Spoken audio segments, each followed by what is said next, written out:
Hello मेरे प्यारे बच्चों, क्या हाल चाल। बढ़िया साहब, उम्मीद है आप सभी अच्छे होंगे और आपकी तैयारी भी बेहतर चल रही होगी।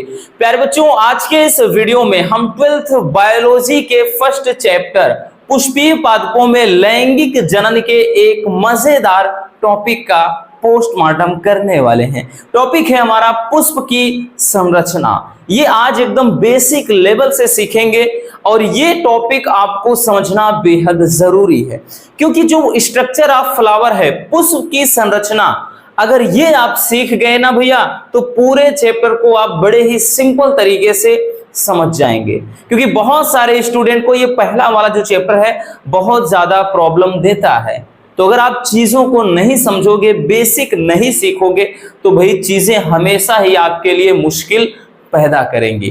तो चलिए देख लेते हैं भाई कि पुष्प की संरचना क्या होती है। पुष्प की संरचना में कौन कौन से भाग होते हैं, ठीक, किनका निर्माण कैसे होता है, सब कुछ एकदम बेसिक लेवल से सीखेंगे। ठीक है, चलिए देखते हैं। तो पुष्प की संरचना में अगर हम बात करें भाई, ध्यान देना कि जो फूल होते हैं, पुष्प यानी फूल, चैप्टर का नाम समझिएगा कि पुष्पीय पादपों में, यानी ऐसे जो आवृत बीजी होती हैं। आवृत बीजी का मतलब भैया जिनके बीज पर एक आवरण हो, छिलका हो, आवृत बीजी होंगे। और इसमें हम लैंगिक जनन को समझेंगे। अब लैंगिक जनन समझ रहे हैं कि भाई ऐसे जनन जिसमें नर और मादा दो विपरीत क्या होते हैं, लिंग भाग लेते हैं। ठीक है, लैंगिक जनन प्रक्रिया होती है, यानी इनमें संलयन होता है। ठीक है, वो प्रक्रिया। अब एक चीज समझना कि भाई अगर हम कोई पूछ ले कि फूल क्या होते हैं, तो क्या होते हैं भाई, क्या है फूल, कि फूल गुलाब का, लाखों में हजारों में चेहरा जनाब का। तो फूल क्या होते हैं कि किसी भी पौधे का सबसे आकर्षक भाग क्या होता है, फूल होता है। और जो फूल होते हैं भैया, ये जो पुष्प हैं, इन फूलों का संबंध प्राचीन काल से ही मनुष्यों से है।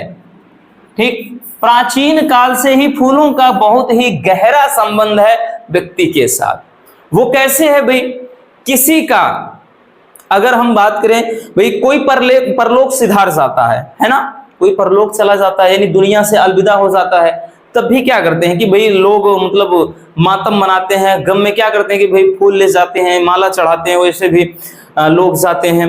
ठीक है, तो वहां पर भी ये किस भावना को दर्शा रहा है, दुख की भावना को।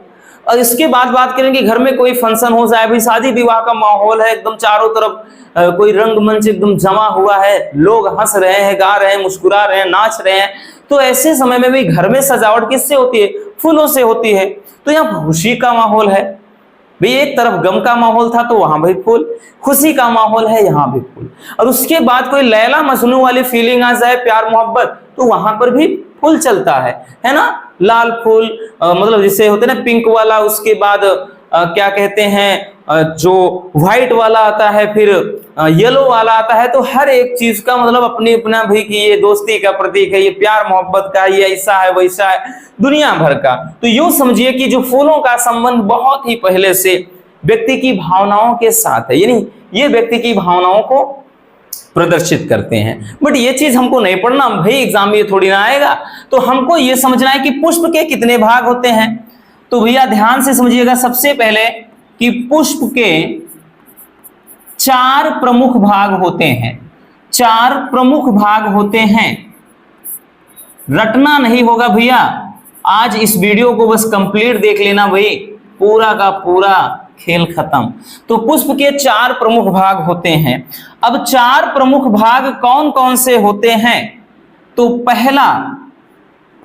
पहला क्या होता है, तो पहला याद रखना भाई, अगर जैसे हम बात कर लें, एक होता है आपका दल, दल हो गया। दूसरा बाह्य दल, तीसरा पुंकेसर, चौथा हो गया स्त्री केसर। पुष्प के 4 ये भाग होते हैं। अब यहां पे समझने वाली चीजें ये हैं कि भाई इसमें ये पुष्प के 4 अंग हैं, लेकिन इन चारों अंगों में बच्चों आपके कुछ क्या है, सहायक अंग भी हैं जिसको आवश्यक अंग कहा जाता है। मतलब उनका प्रमुख योगदान नहीं होता है, बट हाँ इतना है कि जनन में सहायक होते हैं। जैसे होता है ना कि सांसों की जरूरत है जैसे जिंदगी के लिए, तो भाई बस इसमें कुछ ऐसे पार्ट हैं उनकी जरूरत है पॉलिनेशन के लिए, यानी परागण के लिए। ठीक है, तो इसमें अगर हम ऊपर के देखें तो ऊपर के ये जो भाग हैं इनको सहायक अंग कहा जाता है। क्या कहा जाता है? सहायक जनन अंग कह लें, ठीक, या इन्हीं को आवश्यक अंग कहा जाता है। भाई आवश्यक अंग भी कहते हैं, इन्हें आवश्यक होते हैं, इतना याद रखना। ये हो जाएगा भैया। अब ये जो दो होते हैं बच्चों, यही तो आपके प्रमुख जनन अंग होते हैं। ये क्या है?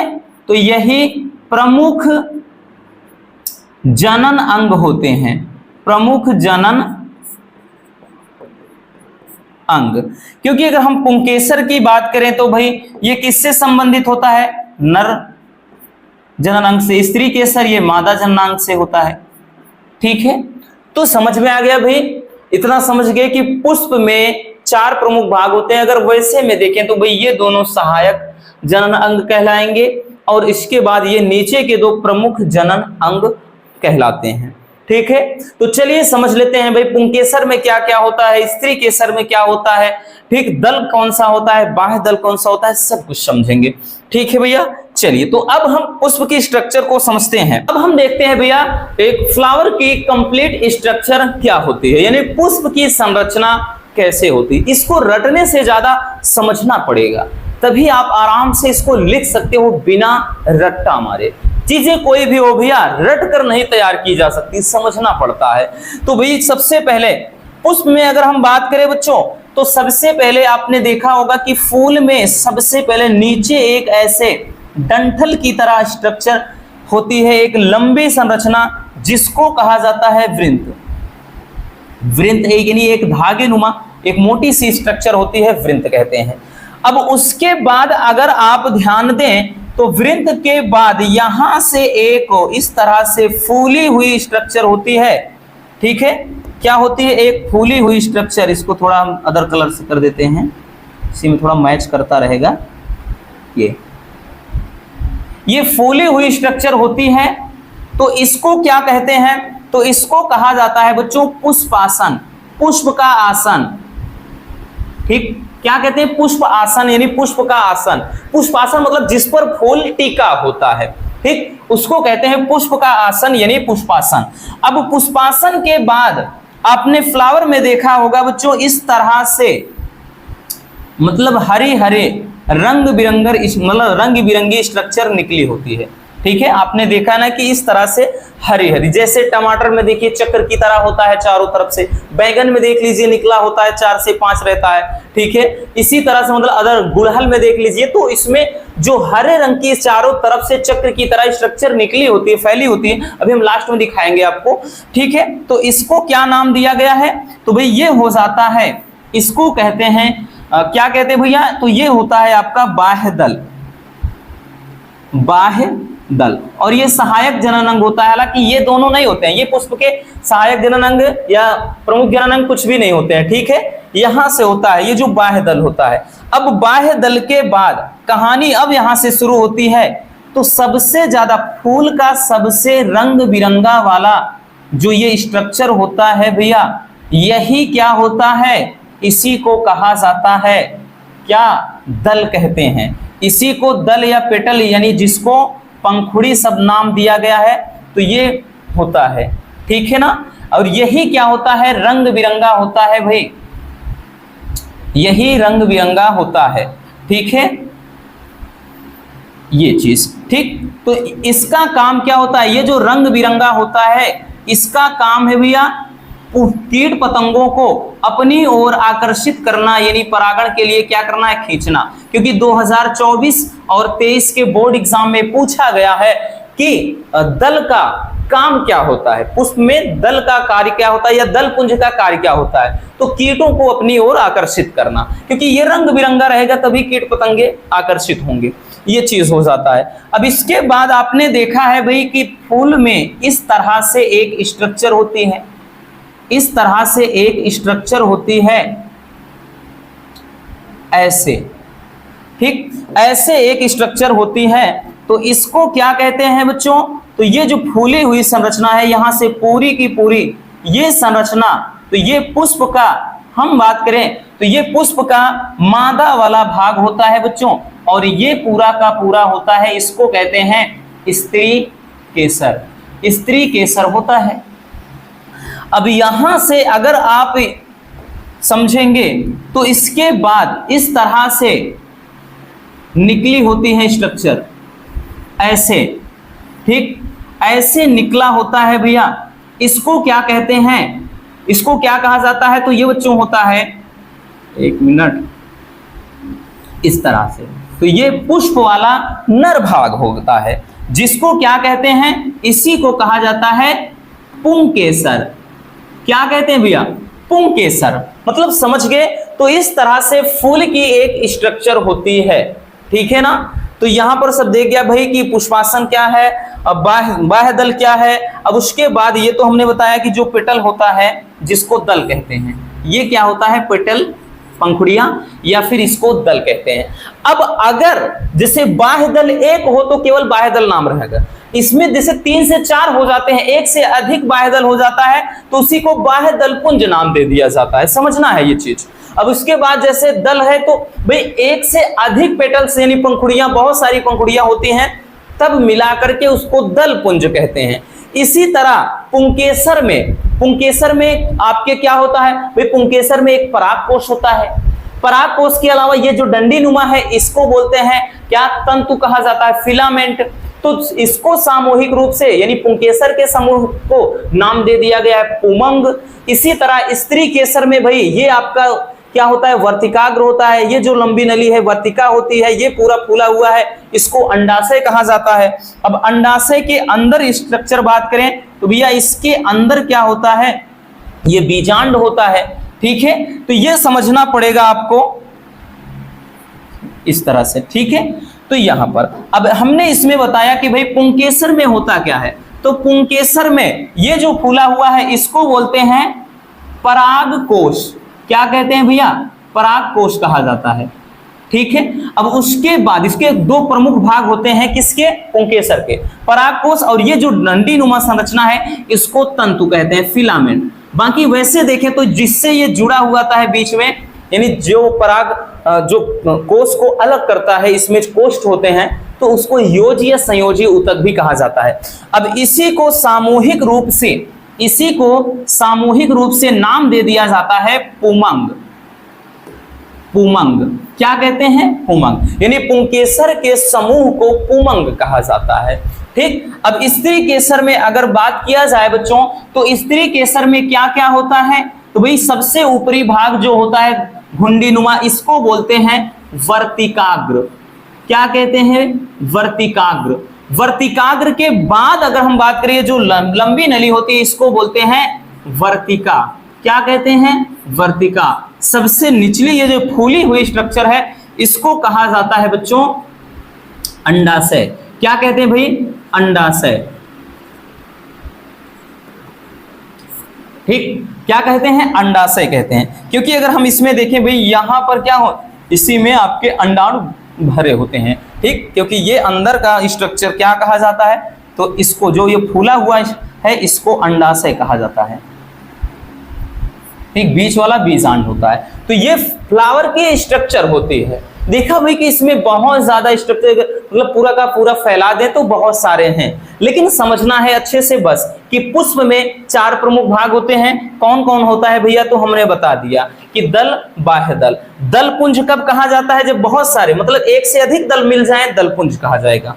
एक से अधिक बाह्य दल मिल जाए तो बाह्य दल पुंज कहा जाएगा। इसी तरह पुंकेसर में एक पुंकेसर रहेगा तो ठीक है, एक से अधिक पुंकेसर हो जाते हैं तो क्या मिल जाता है? मतलब पूरा पुमंग हो जाएगा, ठीक है। यानी इसी के समूह को अगर हम बात करें भैया, इसके समूह को कहा जाता है, यानी बहुत सारे हों तो पुमंग। इसी तरह स्त्री केसर का जो समूह है, स्त्री केसर का जो समूह है इसमें बहुत सारे मिल जाए तब इसको कहते हैं जायांग, ठीक। क्या कहते हैं? जायांग। यानी स्त्री केसर का जो समूह कहलाता है, इसका जो समूह होता है जायांग, कहलाता है। तो इतना तो समझ में आ गया होगा, है ना। अब हम देख लेते हैं कि एक अलग अलग, यानी ये आपका जो नर वाला भाग हो जाएगा, मादा वाला भाग, इसको अलग अलग समझ लेते हैं। अब हम पुष्प का नर जननांग देखेंगे। तो पुष्प का जो नर जननांग होता है भैया, वो कैसे बना होता है बच्चों, तो ध्यान से समझना इसको। ये बना होता है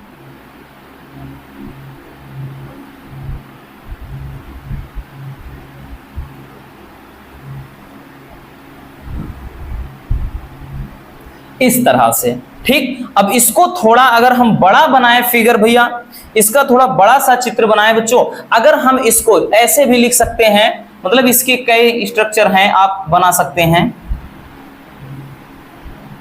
इसको। अगर हम इसी को थोड़ा बड़ा बनाते हैं, ये इस तरह से कुछ आपका दिखाई पड़ेगा, ठीक है, ऐसे। ये ऐसे मतलब कुछ बनेगा, ठीक है, याद रखना, मतलब इस तरह से, ठीक। क्योंकि अगर इसको काट दिया जाए, इसको ऐसे बीच से काट दिया जाए, तो कुछ इस तरह से ये दिखेगा। अब अगर हम भी बात करें तो इसको क्या कहा जाता है, तो इसी को कहते हैं बच्चों परागकोश। परागकोश, ठीक। अगर लिखना, अगर आपको जैसे लिखना है तो आप लिख सकते हैं ना भाई, लिख सकते हैं कि परागकोश में, इसमें पुष्प का नर भाग या पुष्प का नर भाग होता है। इसकी संरचना एक घुंडी नुमा होती है, ठीक। परागकोश के अंदर ही बात करें तो परागकण भरे होते हैं, ठीक है भी, वो दिखाते हैं। तो इसमें एक बीच में ये जो होता है, इसको योजी कहा जाता है, ठीक। ये बीच में जो लाइन होती है, इसको योजी कहते हैं, योजी या संयोजी ऊतक कहा जाता है। और ये जो होता है, इसको तंतु फिलामेंट कहते हैं, तंतु या फिलामेंट कहा जाता है, ठीक। कहने का मतलब बच्चों, अगर इसको हम काट दें तो कुछ इस तरह से दिखता है। यानी एक परागकोश में कितनी पाली, 2 पाली। एक परागकोश में 2 पालियां होती हैं। अब इन 2 पालियों में 4 कोष्ठ बढ़ जाते हैं। किस तरह से, तो चलिए समझते हैं। ये कुछ इस तरह से बन जाएंगे, ऐसे ऐसे बन जाते हैं, ठीक है, मतलब इस तरह से बन जाते हैं। यहां पर ध्यान देना, इसमें आपका एक कोष्ठ हो जाएगा, एक कोष्ठ ये हो जाएगा, एक कोष्ठ ये हो जाएगा, एक कोष्ठ ये।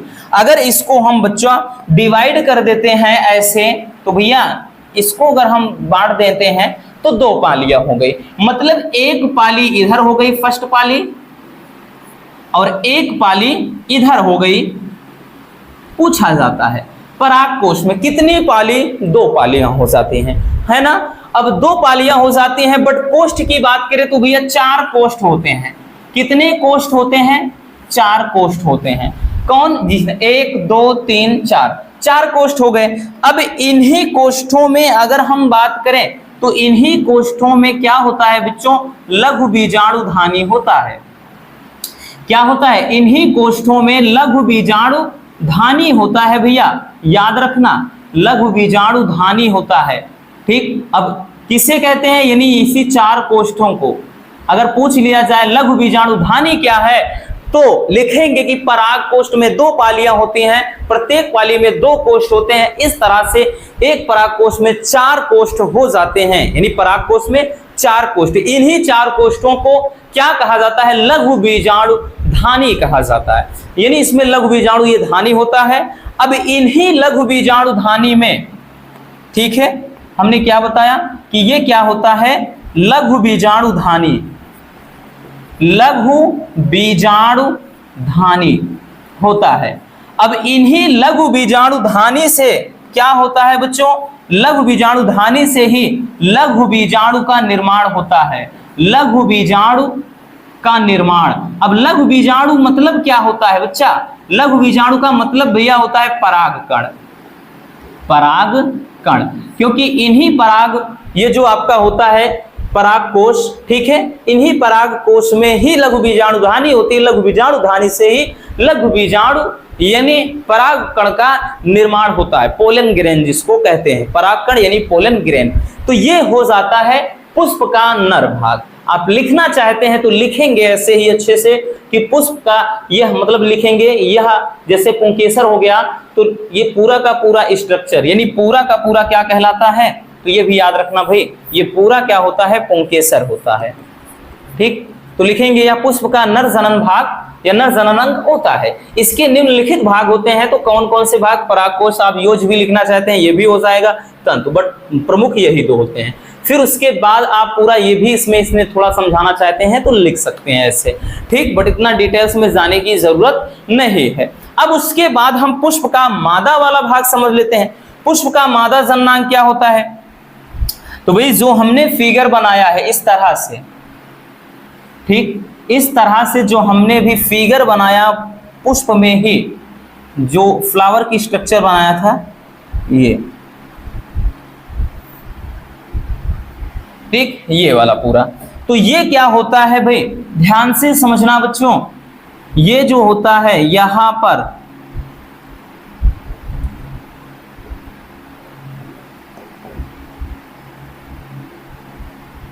ठीक, यही क्या हो जाता है, तो ये होता है स्त्री केसर।